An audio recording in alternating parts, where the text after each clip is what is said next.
tāds apaļīgs onkulītis, kuram bija katliņš uz galvas. Tur ir boks, un tas, ka Katliņa Pauris, viņš agrāk bija boksējis, un viņš iemācīja bērnus, kuri vispār nemācēja sist.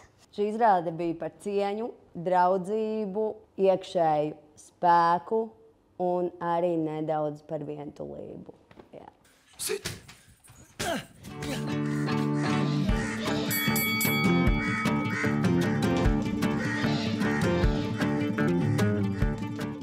Tā, piemēram, nesist viens otram, jo tad tu nonāksi slimnīcā, un tā kā vairāk arī draudzēties. Kad tu tā žūri, ka tu tā kā tīriet to boksu, un tad tas Katliņa Pauris teica, ej pa pirstu. Un tas bija smieklīgi. Katliņa Pauris, viņš iemācīja visiem tiem pārējiem tā kā boksēties, viņš palika tāds jauks. Tad, kad viņi sāka trenēties tam boksam. Šo izrādi jāredz visiem, jo ļoti interesanti un ļoti smieklīga.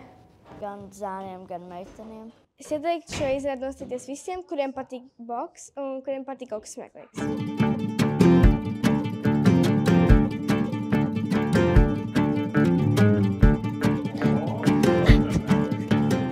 Nē, jo es arī esmu gājusi boksā.